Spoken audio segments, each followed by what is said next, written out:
me stop? Series live. Hold on. Yeah. Oh shit! You Yeah. want me to end? You want me to end? No, we are. I think we might be good. Okay. Just All right. There we go. Here's a new updated disclaimer. There we go. There we go. So I'm going to Yay. join your live, Tig. Mm-hmm. That seems to always work best for me, so I can keep an eye on chat. And can you see the chat, Nick? Probably not. Not on the stream side. Nope. How do you Stream guys yard do it? side. You go over to the. I have two. I have two computers. So one computer I've got this program, and then I can look over and see Nick G. You're in the chat, but you can't see it. Or you can use a phone. Yeah, or I actually just have I have my desktop open with for streaming, so I have two tabs open, Twitch and Substack. Okay, yeah. So you just bounce between tabs. Yeah, or I'll just move it to my second monitor on this side. Yeah. Yeah, Nixon chat. Yeah. Yeah. On my way there.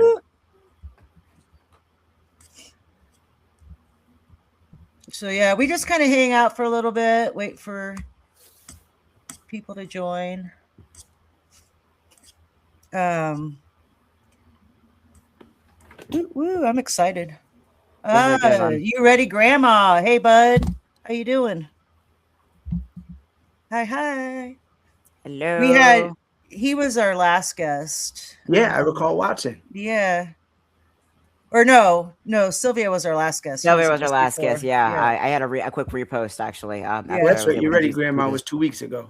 Yeah, it was 2 weeks ago. Yep. It's a bit of a backup on my end, but I was able to repost it. Peachy. That can either be really, really good or really, really bad. Right. Grandma. Right. I had a friend who was like, he's like that kind of like we use like set up like we were trying to like set up code words that tell you whether you're doing really good or really bad without like flagging your therapist or something like that you're not in like peril. Like my thing is like I'm in a low spot, but I'm not in peril. That's how she knows. Right. My friend's thing was like, "How you doing?" I'm peachy. All right, that's good. So it's still a shitty situation, but you're not gonna kill anybody. Okay, that's good. All right. All right. So you redid that and just added or checked the description for resources or the ticker. I don't know. You're gonna say it. So you ad lib. Yeah. Oh, right on, David. Legit happy for some reason. Well, it's good to be happy. You don't have to have a reason to be happy. Endorphins, yes. Endorphins. Our friend.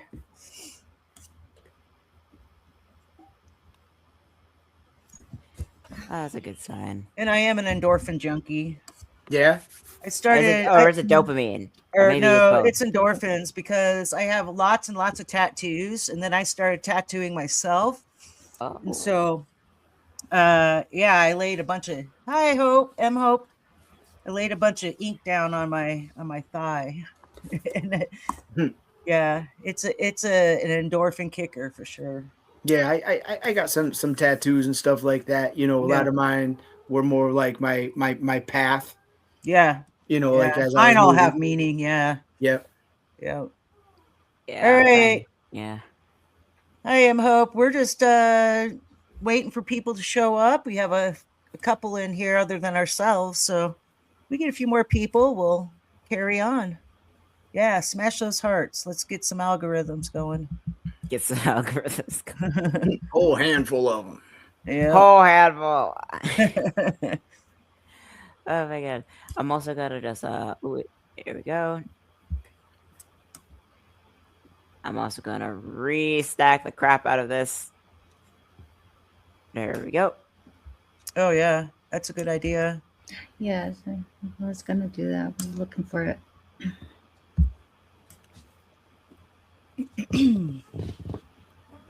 So how are you doing today, Hope? We've all just kind of discussed our weekend and how we're closing it out. This is what we do to close out our weekends. Oh yeah. Oh my god. I have What? like the most amazing update. Yeah. The app that I use for like my digital business card, I don't use Linktree. I use it instead of this other application called Blink. They just rebranded the crap out of themselves, and Uh-huh. now they offer a direct CRM integration. So I can actually like every time I share it, it will automatically link directly into like my whole like tracking database that I set Oh up and hell yeah, everything. that's awesome. I love it. I love it with like software, like different like Hey tech Kimmy. companies like that are like they move towards like actually making things more convenient. I love nice updates like this. Oh, the subscription gift fairy is here. Hi, Kimmy. There is here. Hey Hope. So always look forward, never straight. Okay, forward's the only way. Yeah, that's the whole premise of the movie Meet the Robinsons, right? Keep moving forward, Lewis. You keep Yeah. forward. Yeah, that's the key of it. And forward doesn't always look like in a straight line, you know. Sometimes No. forward is up, down, all Yeah. around. As but long as in one you're direction. moving forward, you're in on the right track. All right. So we have, let's see, we have Grandma Hope, Kimmy. I think we could wait for a few more.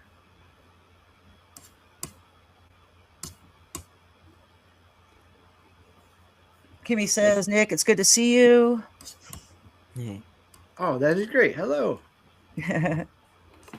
Also, this is a very exciting topic of mine. Yeah, I'm looking forward to this one. So yeah, this is gonna be great.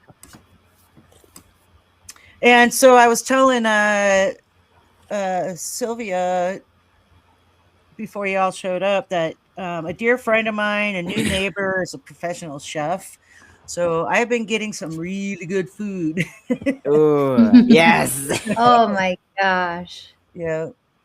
I was hoping she They would like to show be off here. too, you know, when they're cooking their things. They like to show off their skills. Oh yeah.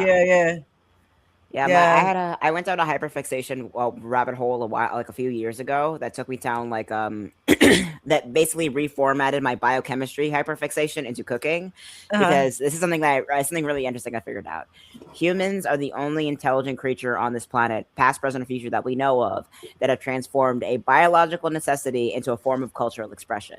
We turn food into cuisine. No other animal, no matter how intelligent on Earth, has figured out a way to do that just yet. Yep. I don't know. Those ants on the stick tools, look they have pretty good with those language. chimpanzees. Oh, Yeah, I not know. even chimpanzees, honestly. But they actually did. There's actually a study they did out in Japan, like Hokkaido, Japan.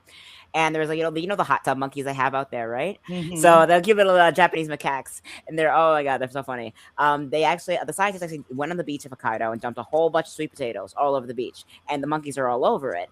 And one of the monkeys, actually, like one of the mothers, actually in the troop, she figured out that if she took apart a piece of sweet potato and dipped it in the salt of the sea and then ate it, it tasted better. Next thing you know, they're all doing it. And not only that, they dump the sweet potatoes in different parts of the island that are not close to the sea. They instead of eating the potatoes right away, they saved the potatoes, dragged them over to the ocean, and then ate them over there. That's amazing. Oh I watch a lot of BBC nature shows, and I actually just watched those monkeys, the hot tub monkeys, like a program on them. I know it's crazy how and primates, like our fellow primates along with humans, it's like how we see ourselves so much in our like second cousin twice removed or so. Yeah. I see humanity in everything. You know, I mean, you think about like, you know, we have cats at our house and stuff like that, and I see human behaviors in all of them and everything. Yeah. I have 3 dogs, and they definitely think they're humans.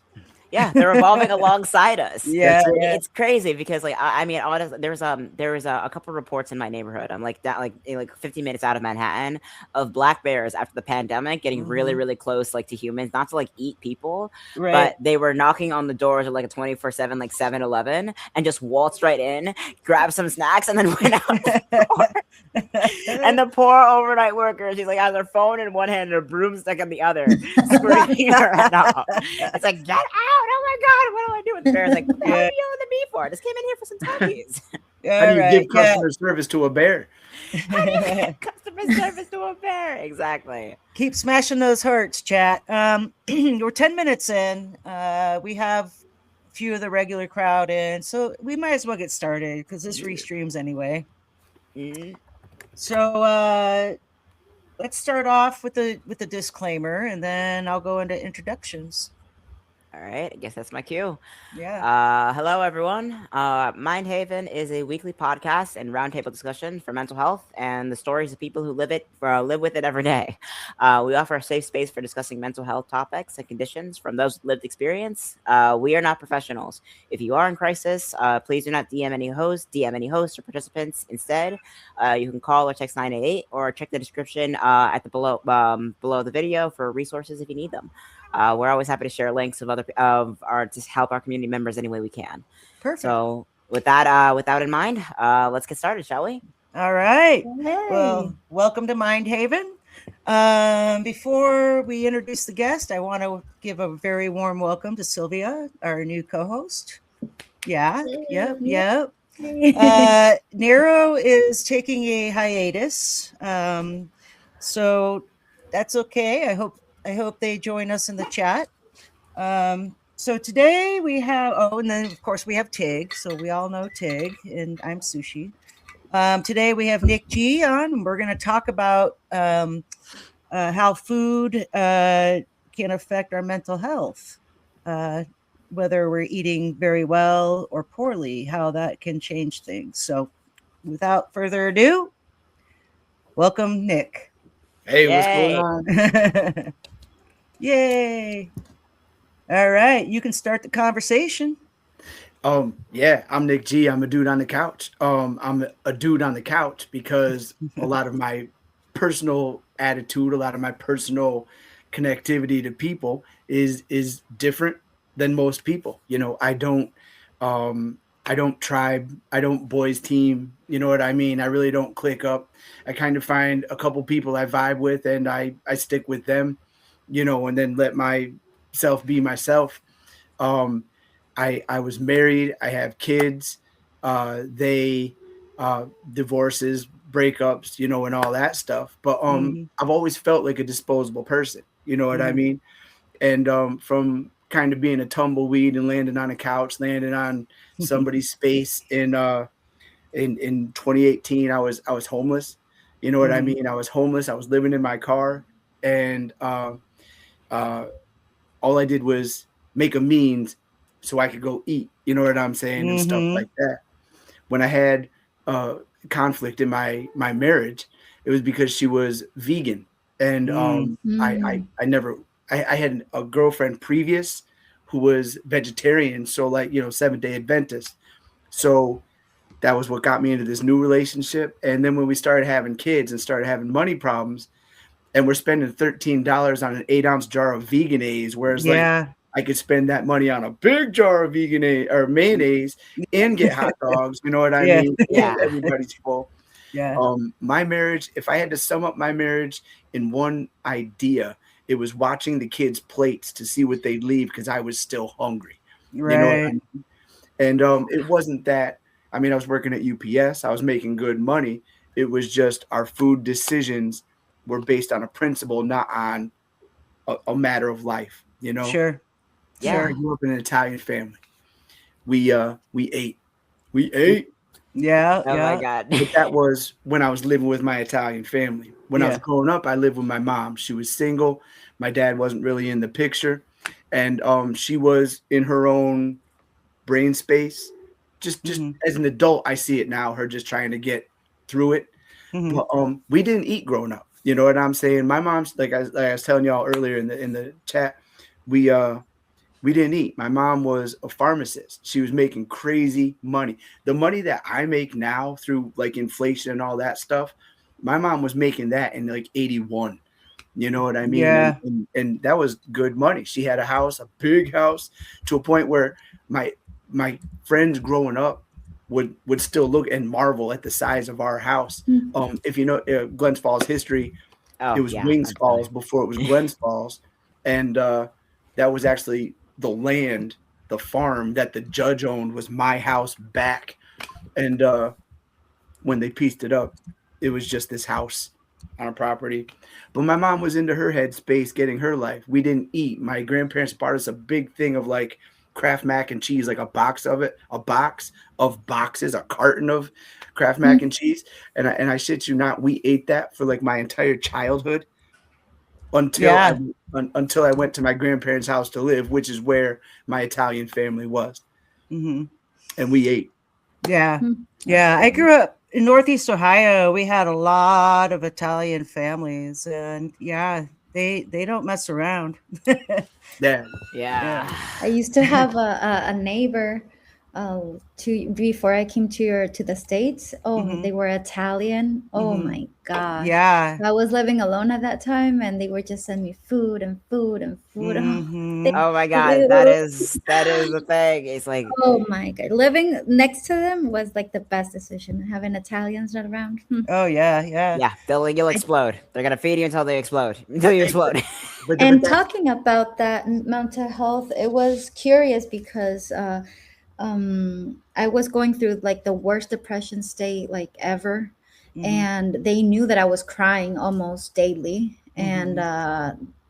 I think that food is the love language when you are having a huge crisis. You know, yeah. Absolutely. It that was always like is. the best thing that they could ever do. Not words, not a hug, not anything. It was food. Yeah. Yes. And because when you're depressed, like you don't want to cook, you don't want to do anything, like you don't Exactly. have You any forget to eat. energy I and you was forget just to. gonna interject that too. Like, Mm-hmm. Well, So when I, they yeah, go saved ahead. my life. Sorry, Sylvia. Go ahead. Sorry. No, No, you're they good. saved my life. And I mean, yeah. So food, we have to talk about that. It's, Yes.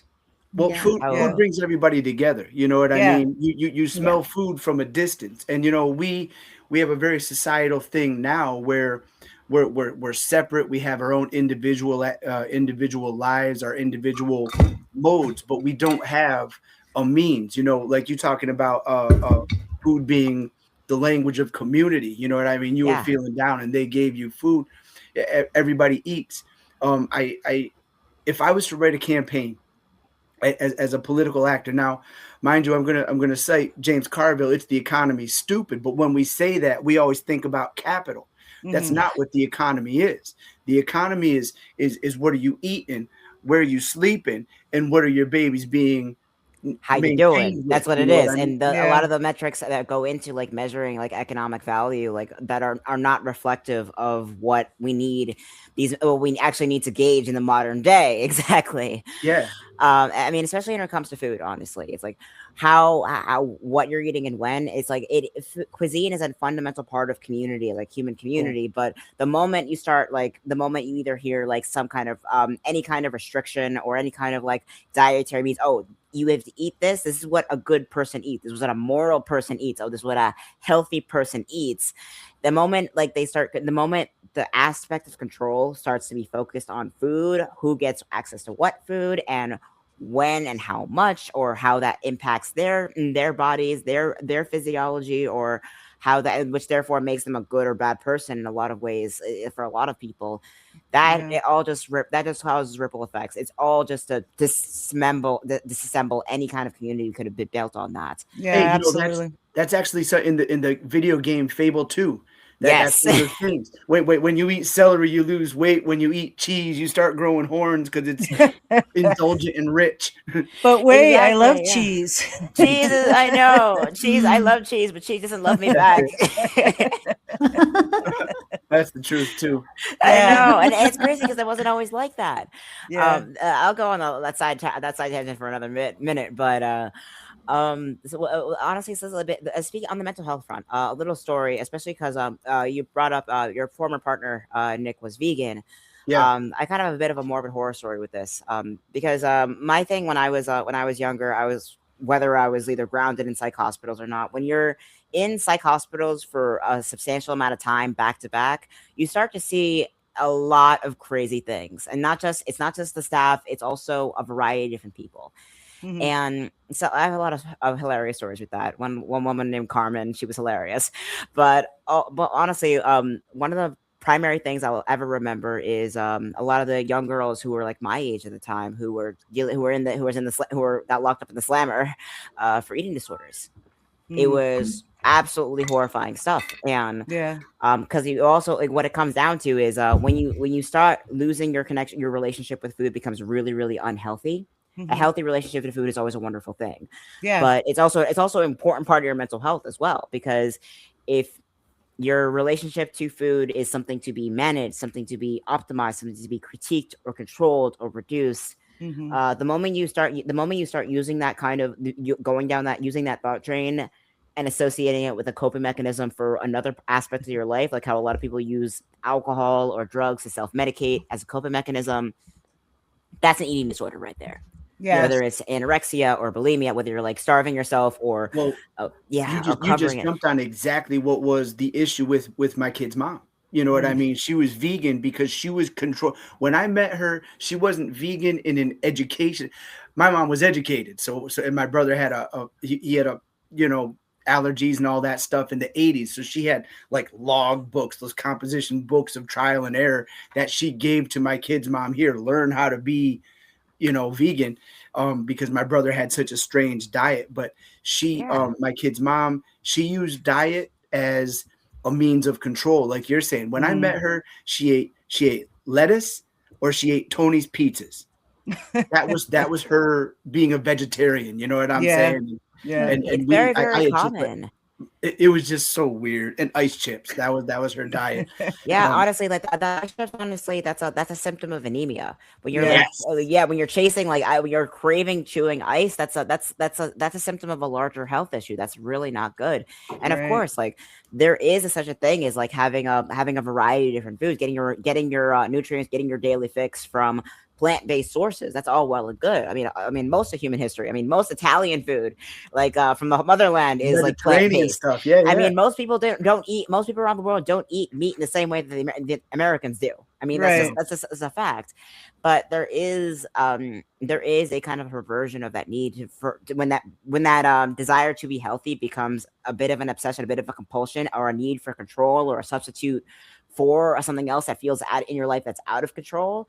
That gets really, really dangerous, really, really quickly. And what I saw in those girls, what I saw in those kids, actually, because it wasn't just girls, it was also a lot of young teenage guys too.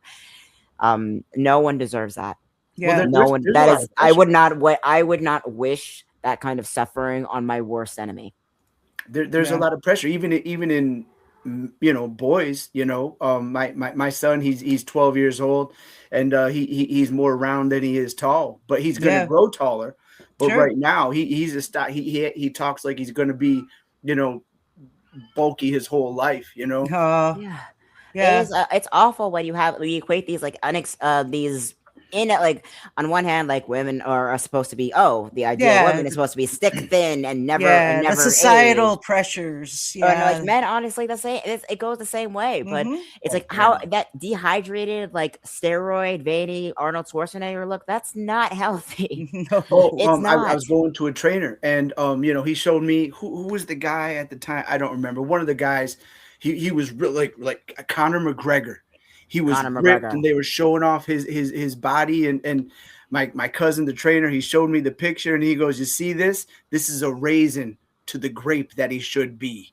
Yeah. Because he was just so dehydrated and cut.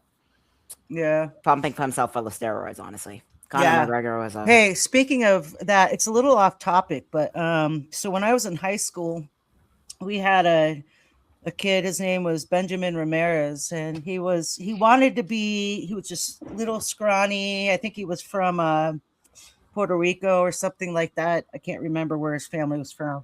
But so he was kind of, thin and scrawny and trying to play football and, be as good as the other guys on the team. And then he found steroids Oof. and he took it to the extreme and just pumped up like super fast. Uh, but anyway, it was on Halloween night. They were doing a practice on the field, and he made a play with a tackle, and he never got back up. He had a heart attack from the steroids, And he was actually one of the first, especially at the young age in high school. I think I was like a junior or something like that.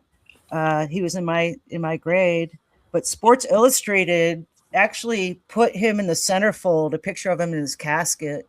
Wow. He had his football uniform on. He's hugging a football. And so he was like the first death documented from steroids. Dude, we And- had a guy who jumped in front of a train when I was in high school. Oh, wow. And Yeah. and he was like the happiest dude ever. And Yeah. and the guy that was driving the train in his report says he just stood there and didn't move. Yeah. It screws with your hormones, the rage, the aggression. It's not. Yeah. It's also like there's also the crashes as well, the depression that comes from it as well. Yeah. And it's Oh, Randy honestly, Eisenberg. Sorry. I don't think I've seen his name before. Welcome, Randy. Yeah, so let's get back to we just did a little but it also like digression, folds, yeah, but it also like folds into like how it is, because like I mean, what draws people to use these kinds of substances? It's not just the look. It's not just to look a certain way. There's a sense of internalized shame that comes with either like anabolic steroid use, whether you're in sports or in otherwise, or in modeling, or even like constantly smoking, as we all know the horror story that was Judy Garland's upbringing. Yeah, just smoking cigarettes and drinking the Judy Garland diet. Yep. Yeah, that's all horrifying stuff. But it's also like, it also comes into question, like, it's not just the look, it's not just the appearance, it's also the internalized sense, how we personalize ourselves, how we view ourselves, like in that kind of expectation. So like how the internalized shame that comes from not being able to beat up to that, or chasing it and feeling like you're always failing, or it also comes down to like how that needs to for control as well. It's like, I mean, I guess the point I'm making here is sometimes what we have access to, the media that we're surrounded with, the people that we're surrounded with, the food and resources that we have at our disposal, it always kind of comes down to this idea that, oh, if you want to lose weight, then just eat less, stop gorging yourself, you pig. No, that actually work out does more. not help. But it's not that simple. It's never that simple. It really isn't. But we don't talk about it, you know. We don't talk about the fact that our body is not contained at all. I mean, it's an engine. It's not even just an engine. It's a massive series of engines. It's an ecosystem. Yeah, we're chemicals. That's what we are. And when our chemicals don't have the right balance, then they don't have the right electric pulses. They don't make the right signals. But like I said, I was homeless for a year, and that was because it was better to be living in my car than living with the woman that I was living with. She was physically fit, you know what I'm saying? And, you know, we'd watch wrestling and stuff, and she would have these mood swings. And I actually turned her on to wrestling, and all of a sudden she thought she was one of the Bella twins, and she'd go into the kitchen feeling good. Something would affect her brain, pew, and she would come back like a flying elbow, you know, and we would literally fight, but we were always hungry, you know what I'm saying? She had a chemical imbalance from childhood. You know, we grew up together, and her family was chemical people, you know, and I say chemical people, meaning you meet them and you're like, you are missing some plugs into that hole. And but she was pretty, so she could play it off, you know what I mean? And she also was a voracious liar. Like you would be eating at the same table, the same food, and she'd be lying about what's on the plate. You know what I mean? It was just like that. But we were always hungry because she couldn't always get her meds. And this med didn't always work because, like I said, she was a liar. So when she'd go to her mental health people, she'd bullshit them. So they'd give her what she thought. And from taking a med, becoming a person, and not liking that person, getting off the med, getting on a new med, in that 5-year relationship, and like I said, she was extremely good looking, but there were times where I didn't want to be near her because it was like being around a dude. You know what I mean? And she was always aggressive, always wanting to fight. All of a sudden, she'd be yelling because she isn't getting sex, and I'd be like, I want nothing to do with you. Yeah. You know what I mean? But it can be very, very, very, very strong, like the highs and lows. And it's crazy because it's not always chemical. It also, Yeah. like, if you're constantly in a state of like hunger, if you're yes, constantly in a state of yes, hangry kind of Mhm. aggression, yes. combine that with all kinds of different imbalances, or also like combine that with a I mean, like, Social this pressure. is the Mhm. because David, your ready grandma in chat honestly mentioned this earlier because he's like vegan, but he's also like a seafoodarian kind of vegan. Yeah. You can still get all your Pescatarian. nutrients. Yeah, not a pescatarian like seafood and eat it. It's not a thing. Yeah. Kind of Yeah. joke. But you could still be like you can if you have like if you know your way around ingredients, if you know your way about what you need, what your body needs, and what how you get those and how you get those things into yourself, regardless of what source it comes from. It can come from meat or plants or whatever. Right. The moment you start restricting or tampering with that, or even like because sometimes like making like not vegan food vegan by default doesn't automatically make it healthy by Yeah. default. You need your complete proteins no matter what. Yeah. Yes. Rice and beans. Miso soup. Miso Yeah, soup is a favorite of miso. mine. Love Yeah, miso. yeah, miso's so good. Quinoa. Speaking of miso, I am obviously a huge sushi fan, but not just the rolls. Like I go for the big platter of sashimi. Yeah. Like I feel like a rock star after a big old platter of raw fish. And that also goes into a larger section actually, because Yeah, Japanese food is very, very like multi-nutritional, very, very nutritious by default. yeah, The entire like roster of Japanese cuisine is incredible. I mean, that's yeah, honestly why it's like one of my favorite comfort foods. Always has been, always will yeah. be. And it's crazy because like you have this island nation in it's kind of is an archipelago. It's the middle of the Pacific, and it's huge one, but it's also the oldest established nation in human history. Like Japan has been Japan forever. Right. It was It's Nippon. ancient, and it's crazy because like if you look at like the Japan's like restaurant scene or their cuisine scene, the last time I checked, the country of Japan has 87 Michelin star restaurants, 1 star or above across Oh the well. entire country. Yeah. Guess how many Michelin star restaurants the United States has total? How many? 0. That's 5. Oh, 5. Possibly like give or take a few, but like possible, but like it's less than 10 in the entirety of the United States, which is crazy. Yeah. Because it's not just like the technique that goes into like making good food. It's also like your proximity and investment in getting access to really, really good get really good ingredients. If you Yeah. invest in the ingredients and to actually improve the quality of it, it's easier to stay healthy in a place where the culture is invested in creating good quality ingredients above all Yeah. else. But Absolutely. they're all about Yeah. health too. Yeah, and they're not even that big about it, honestly. I mean, like, Well, Japan I doesn't have I an lived in obesity epidemic because it's hard to become obese unless something's very, very wrong in Japan. Yeah. I lived in Japan, and like Oh, you wake up nice. in the morning and you would see them doing their stretches and doing their thing, and all that stuff, and then they'd start their day. Then at lunchtime they'd eat, they'd do their stretches again. Yeah. Of course, I was on a military base, so I guess I Yeah, saw, Okay. That's Yeah, awesome but even though. then, like the average person, like they're not going. Even like takeout is like even like takeout, like in Japan, Japanese takeout in Japan is very, very different. It's still very fatty and oily and stuff like that. It's delicious. Chashu pork is beautiful. Yeah. But but most people they don't eat like takeout at restaurants all the time. I mean, No. the average Japanese person they will go to like a 7-Eleven, get a little takeaway box or something like that, or they'll just cook from home, Yeah. and that's remarkable. Yeah. Yep. Yeah, I It's- think the American culture has really shifted. When I was growing up, we sat down as a family. Yep.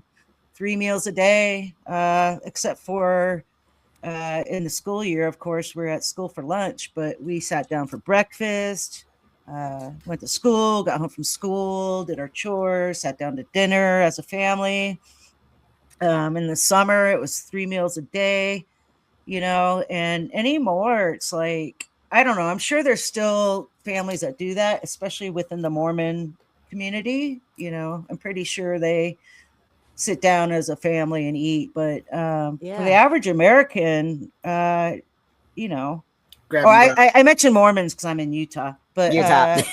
you know I mean, even so, it's like it was something that was like it was a kind of a routine that was like for like an established like nuclear household at the time. I mean, but since for better or for worse, that household structure is no longer suiting the needs it once did. Mhm. Because things change, and therefore, like living structures need to change alongside it. The problem is that when you rely on your sustenance to be around a singular style of living, then that leaves you very vulnerable to all sorts of horrible things. Yeah, It's not great to like put all your eggs in one basket for that exact reason, you know. Yes. sure. And it also like means that like cooking is not like it's not women's work. It never No. was. No, no, It Well, it's is a not well, a survival skill. yeah. cooking in my family, like I said, when I lived with my grandparents, my grand would start dinner. I was up there cutting things up. I was there. She'd do the actual cooking, you know what I mean? But because she was better at it, but I was cutting stuff up. I was peeling stuff. I was Yeah. very much a part of the effort. Yeah, but even so, you were also in the military. I mean, like, Yeah, you have guys cooking for each other all the time. and giving That's haircuts. it was not just sitting down and eating the meal that was the routine. It's also like making it together was a big routine as well. And I think like a lot of people, especially younger people like myself, are reliant. Like I try to cook for myself as much as possible because I learned at a very young age. I taught myself, or just kind of me and my brain, but Right. but I think like cooking is a very important skill, not just for like life and survival, but also for health as well. I mean, if you're going Yes. to be vegan, you got to know your way around ingredients, and that means knowing how to prepare things in a way that brings the most nutrition out of it, regardless of what you're working with. Well, you think about food, like in America, we don't just eat. We turn everything into an extreme. You know what I'm saying? Yeah, Tacos were a poverty food. Lobster was a poverty food. Like they forced prisoners to eat lobster. You know what Yeah, I mean? Spaghetti was a poverty food. It was a side dish. yeah. You know, and I know myself. I could eat spaghetti 3 meals a day because that's Oh just I hell don't know yeah! I how I love roll. pasta. You know But that? but Oh, sorry. they've Go turned ahead. so much of poverty food into expensive cuisine to a point where it's no longer thought of, beans and rice is even, you know what I mean? They Yeah, hype it up to a point where you can't just eat the beans and the rice. You have to eat certain stuff certain ways, prepared certain ways from certain spaces. yeah. yeah, Yeah. it's crazy Right. because it's So also like it also kind of comes into Nick, that's what you want to yeah, go you. Sylvia wanted to say something. Yeah. No, okay. Well, you know that, well, for those who didn't see me last week, I'm from Venezuela Ooh. Mhm. and I'm half Colombian as well. My husband is from Colombia, my dad. So, it's very interesting because I was raised in Connecticut when I was a kid, and then I left, I came back, and now I when I see the food here in America, Yeah, oh my God, I'm yeah, sorry to say, but I'm not used to this. Like, I'm yeah, used to fresh groceries, I'm used to fresh everything. And yeah. now everything is like in plastic, everything is Hmm. just Processed and yeah, processed. And I mean, I've been here for a year and it's like, what the fuck is this? Like, yeah, exactly. it's, and so the interesting part is that I've always wanted a farm, and we're about to buy a farm, and Oh, that's awesome. just to buy, to get fresh food. Sure. That's like one of the things that I look forward to, is like to have fresh food on my table. And then when I see like all the food that's getting prepared here, it's like, yeah, they send it from I don't know how many miles away, 100 miles away, and everything is like, it's not fresh, No. No. it's not fresh, and it's not natural. And I cook every single day. I prepare my three meals a day. Mhm. We sit together Oh, every awesome. single day. Like, Yeah. it's cultural, you know. Yeah. Here they it's we I don't see that much, that people don't have dinner together. They don't have Yeah. breakfast together. They don't have dinner together. That's, for me, that's extremely important for my culture, you know. Yeah. Yes. And it's so it's kind of strange, that eating habits here. And Yeah. I mean, But eating also gives you a reset, gives you brings everybody to. Our kids are old enough now where they'll just cite girl dinner and then go off. But when they were younger, we'd sit at the table, we'd eat, we'd talk about their school, and all that stuff. And like I said, they're teens now, so they just kind of got to an age where they they got their own agenda, you know. Sure. What did Yeah. everybody learn today? Yeah, that's what I do.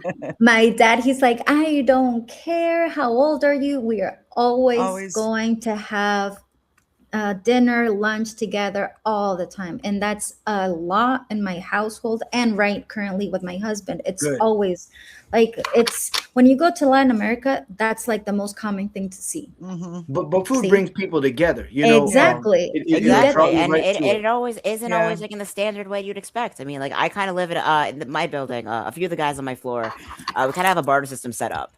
So sometimes I'll help my neighbor out with something he needs technical wise. Like, how do you use this on your phone? Because he's a bit on the elderly side, and in exchange, we'll kind of just like swap ingredients with each other. We'll swap food bank ingredients with each other. I was like, oh, I don't need this right now. You can have it. Hey, Tig, you using your eyes right now? Can I borrow some cheese? Like, sure, why not? Yeah. And so it's part of like fostering community. It's such a good way to like start that, even if it's not in the traditional way, like that household sense. It's always a good idea to just like network with your neighbors and Yeah. just be human Everybody around eats. other humans in the form of food. And that's Hey, always I just want to say that Nero is now in the chat, so they are here with us. So. Nero! Hi, Nero! Sylvia, I was gonna say, Yeah. it's been many years ago. I can't remember how long. It was like 2010, I think. But I went to Belize and Guatemala, and oh my gosh, I could have just stayed. I mean, the fresh seafood right there out of the Caribbean, and I had some conch ceviche that Ooh, that's was some good stuff. amazing. Oh my gosh. Yeah. And then I had to come back here. Yeah, I mean, it's also like I think like having to come back here is because like, oh well, your neighbor Sushi is a professional chef. Yeah. Everybody has a skill set that they can provide. Yeah, and she just barely moved in. I think I have something coming up. I'm gonna just step out for a minute, and I'll be right back. Carry on the conversation. Yeah. Oh, you got it. You know, what I was thinking about though is who we are.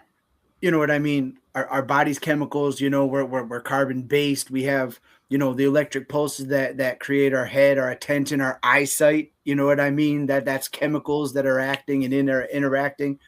Even you know, our muscles have fluid to them. You know what I mean? They have a consistency. When we don't eat, we don't replace it. You know. Yeah. Like I was, you know, talking about before this. I went on a quick bike ride. You know, I rode 4 miles. I rode hungry, because when I came home, I knew I was going to eat and I was going to feed the work that I just did, you know, and that's intentional eating, you know. Getting me to do something, I need a body double. Like I can have, you know, broken stuff that won't get fixed until I got someone sitting next to me. And I'm like, let's do it right now. You know what I mean? I need to have that body double next to me. Otherwise, I'm literally just a dude on the couch, you know? and you know, food is that invitation. With me, myself, I hold nobody's grudge ever. But like when I'm hungry, I'm a bad person. You know what I mean? I don't mean like I'm going off and like punching babies, you know what I mean? But I'm a bad person in the sense that like I myself, I don't have the tolerance. I myself, I'm not in a clean way of thinking. I'm thinking I'm hungry. My body's tired. You know what I mean? My eyes are closing, you know, that kind of stuff. My tolerance for bullshit kind of, I'll even say that at the end of my workday. I'll look at my girlfriend, who thinks she's absolutely hilarious, by the way, and I'll look at her making jokes when I'm just home from work, and I'll be like, you're just not funny.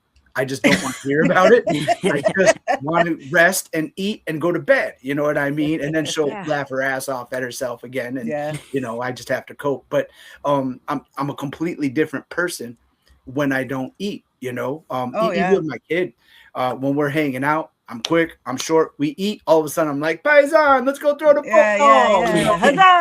Oh my god, yeah. But it also like it's not just about what you eat or when you eat or who you eat with. It's also everybody needs like different quantities. I mean, food is not just fuel. It's not just culture. It's not just community. It's not just fuel either. And I think it's something like, if I can just optimize this in the same way I can optimize everything else. But no, food should not be a chore.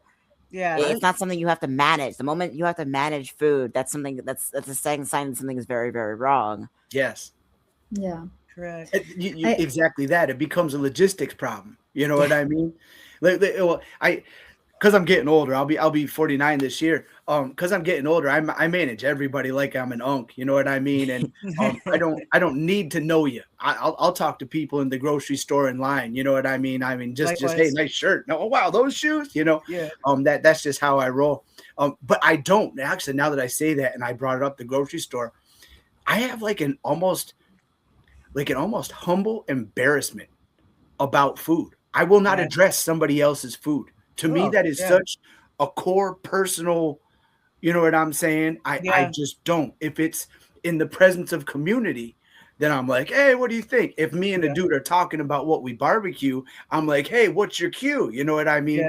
But when it comes to being hungry and in the facilitation of maintaining food, it is such a private thing. Mhm. It's like standing next to a stranger and asking them who they're fucking.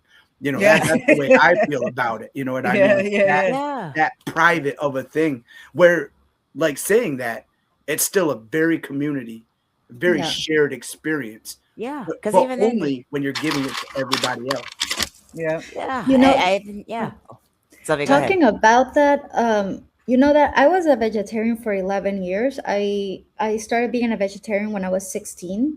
I've always been conscious with nature, but for me it wasn't about, health. For me it was about, like, if I love animals, why am I eating them, Yeah.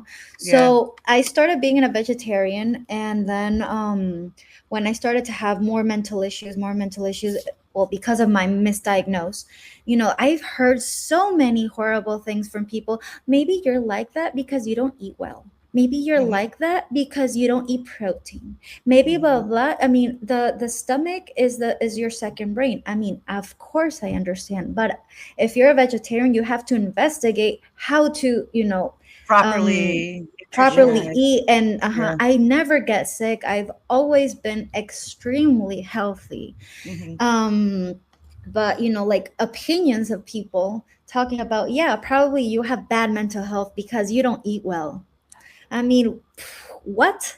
Like, Yeah. It's yeah, don't have an opinion, like, Well, Yes. get and that's the stigma that, the general population, they wanna blame mental health on, or everything. disorders rather, like a chemical imbalance.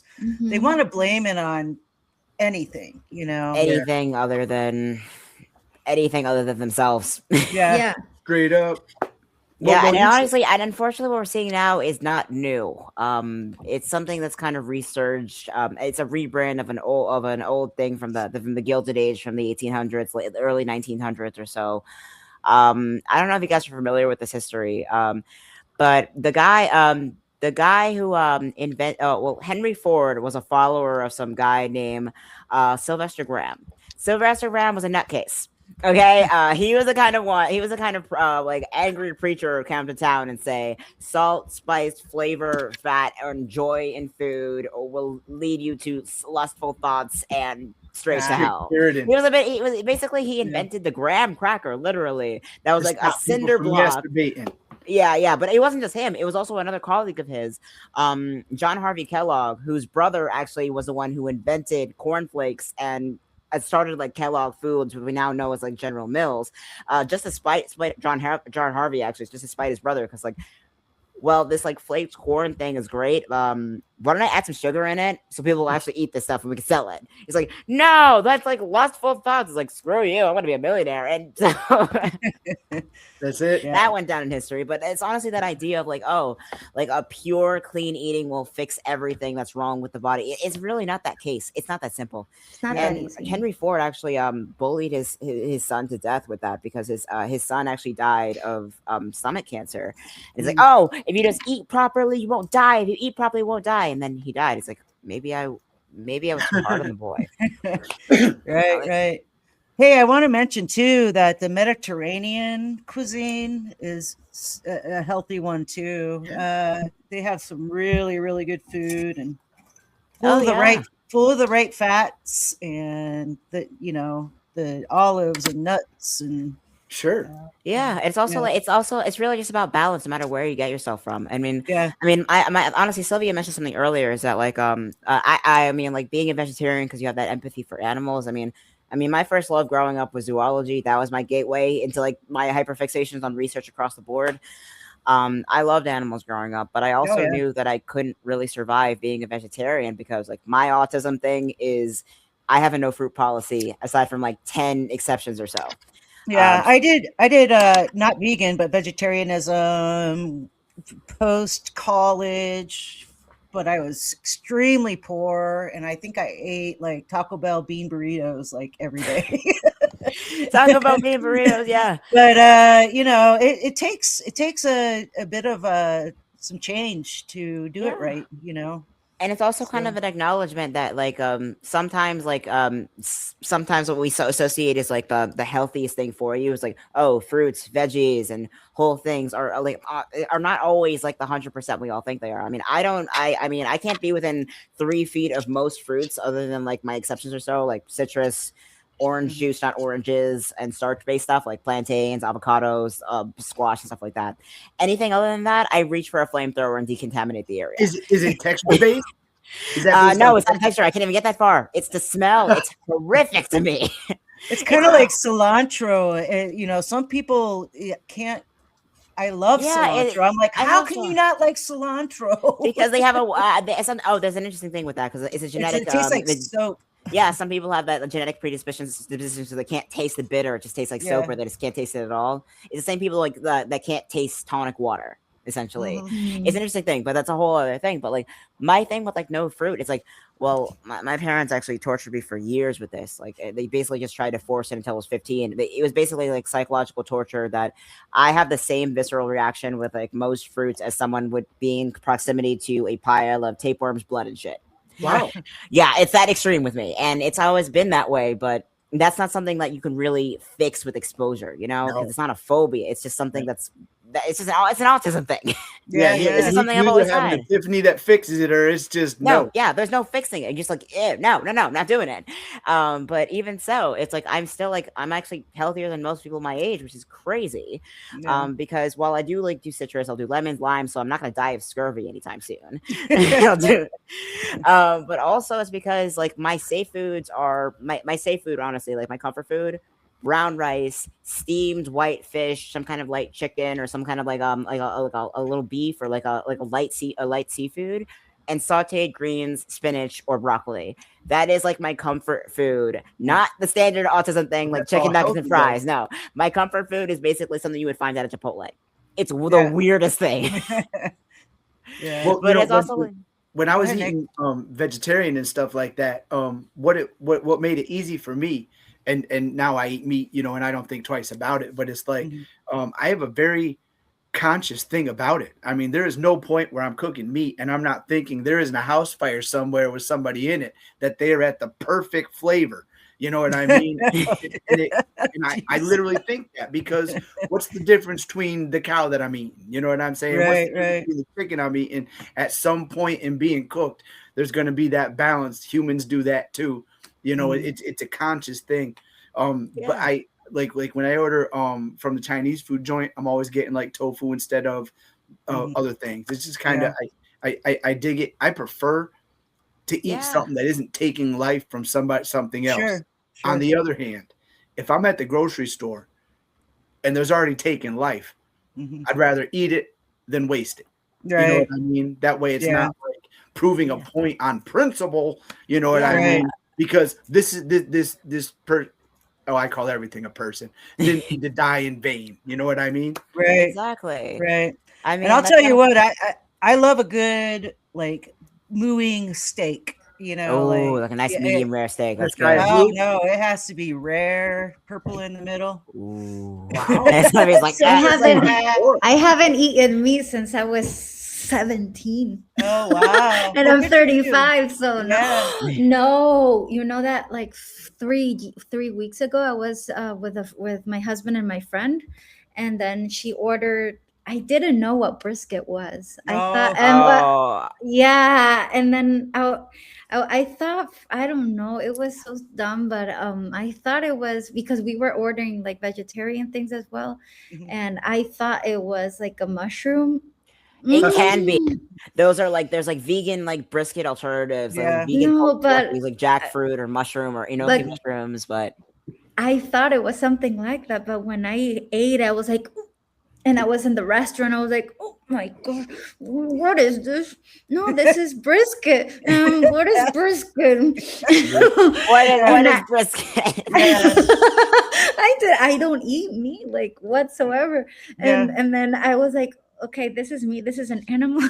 And I went to the bathroom and I got sick. Oh. And I just started crying because I said I'm eating an animal, and it Yeah. was just, oh my god, my Oh, husband, he says Oh my it was god. horrible. No, I just I felt so know, and I bad. think I think there's some kind of like, and there's no shame in that, honestly. I yeah. mean, everybody kind of has their like their no goes. Like, I mean, we all have our preferences, and we all have our things that like we would enjoy, and we all have our things we would reach for the flamethrower and decontaminate the area for. Yes. We all have our flamethrower no goes. I can't eat organs. No Ah. liver, No no chitlins. heart. Huh? I don't do chitlins. Yeah. No, no, Yeah. chitlins South, is a there's a tough lot of one. southern food that I just Oh no thank yeah. you. My dad's family is from the back hills of Tennessee, but settled up in well, they were kind of all over the place. My grandfather was a miner and a construction worker. Anyhow, they ended up where I grew up, and boy, you go in and it's fried chicken and biscuits, and Biscuit. so good and too much I food. love Like they always like biscuit with sausage gravy. overcook, like feed an army. Oh my god, yeah. It's like, what? Who are we feeding here? The Marines? Yeah, and my Oh grandma yeah, would be like, "You want yeah. seconds? You want thirds?" I Second was and just thinking third. about, talking about being vegetarian and eating meat. When Yeah. I was married for like 10 years. And we when we split up, I ate vegan. When we split up, the first thing I did, I went to this place called it's New Way Lunch, but it's locally called Dirty John's Hot Dogs. I Uh-huh. went and I bought a dozen dogs. I ate them straight to my head. And I'm Yeah. not kidding when I tell you I got meat sick from my Oh Yeah. body yeah. not Oh my The processing god. meat all gut. If your system is not used to it after a lot of time, it goes back to the cheese doesn't love me back kind of thing. It's that. there's certain like foods like a lot of people evolve to eat over time that if you don't use it, you lose it. Like we're not only ourselves, we're not only chemicals, we're not just all our own cells. We also have a little ecosystem inside us as well that Yes. helps us with things. Absolutely. I mean, somewhere along the way, in the Eurasian continent, around the same time that we started to domesticate like dairy animals, but prior to that, humans had a cutoff point for lactose intolerance, which was the age of 12. So milk was for babies. So like if you once you turn the age of 12, lactose intolerant, no dice. But Yeah. once we started domesticating like dairy animals like goats and cows and even like other like yaks and stuff like that in that area, there was a genetic mutation that happened in that area that allowed adults past the or humans past the age of 12 years old to be able to maintain the enzyme needed to digest lactose without their gut bacteria getting involved. Right. So it was a natural enzyme that's like present in the gut in babies, but once you get to a certain age, it's no longer produced. But that mutation allowed us to maintain that enzyme, not produce more of it. So if you don't use it, you lose it, kind of thing. It's similar to how like that's kind of what happens with meat gut or the transition in between like veganism, vegetarianism. It's not something you can do a cheat day on. No. Right. It's like something it can really like screw up your system because if you're not used to it or if you're used to it before and haven't had it in a while. I mean, I mean I had like I'm Dominican, right? So there's a lot of Eurasian, a lot of European ancestry, a lot of African ancestry, all mixed up in there.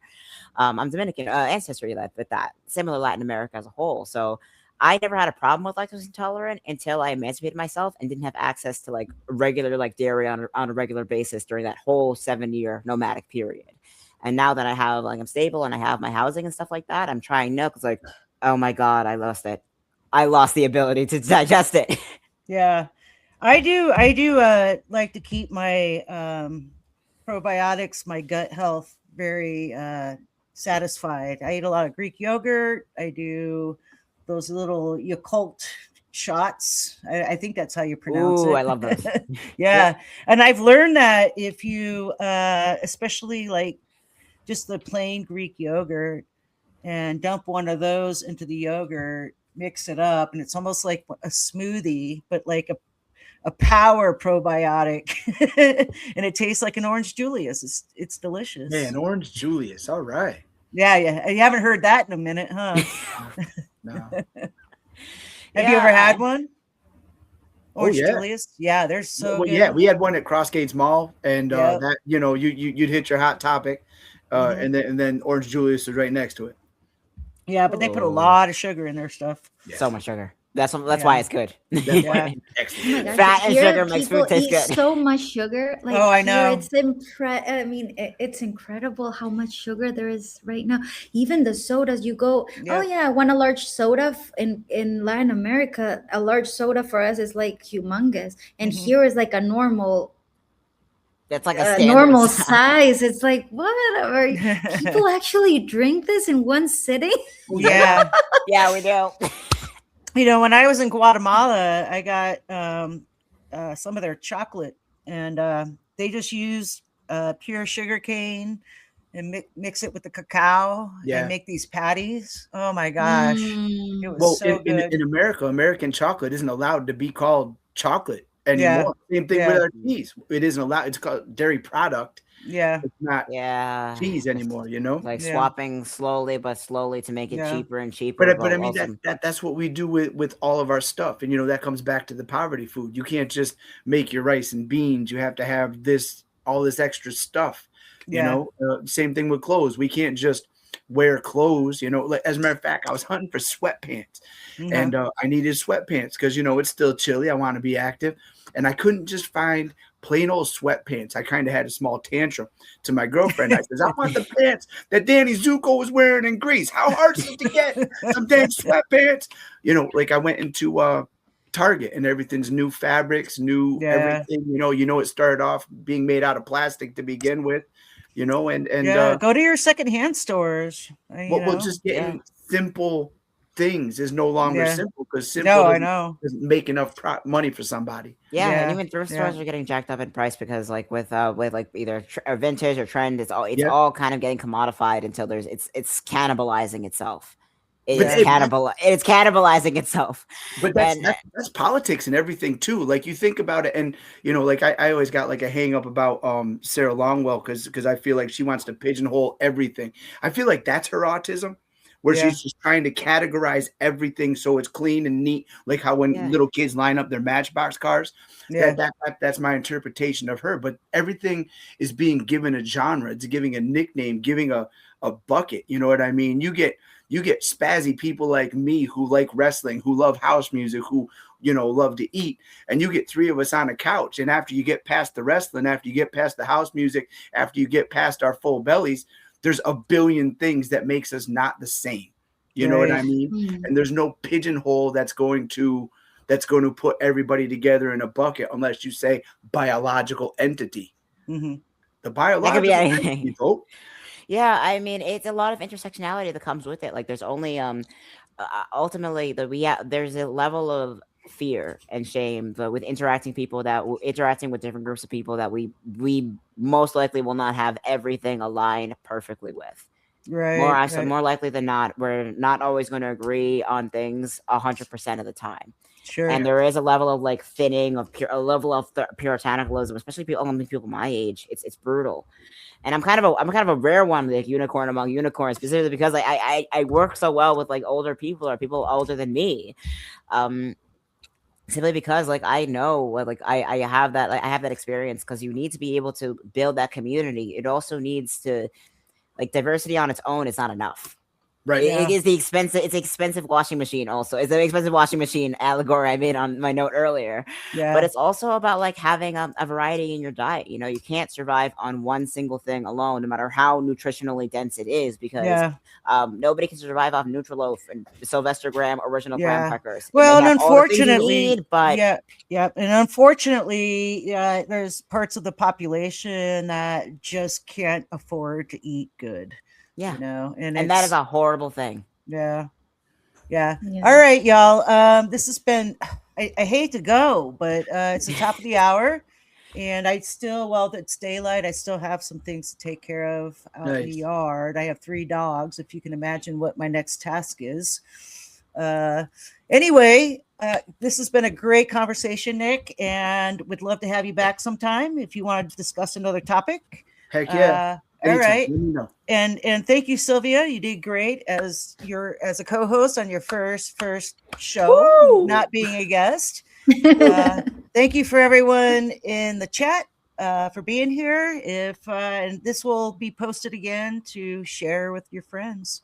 So Yes, again, like, share, subscribe. Nice to meet you. Thank you for Yeah. Nice meeting you also. Oh, hey, so Nick, I'm gonna when I end the stream, don't go anywhere. We like Okay. to do a little debrief fun. on the back end. So, Yeah. all right, much love, everyone. Much Eat love. well, eat well. Eat well. Food is Feed those life. bellies. Food is love. Yes, it is. All right, we're ending the stream.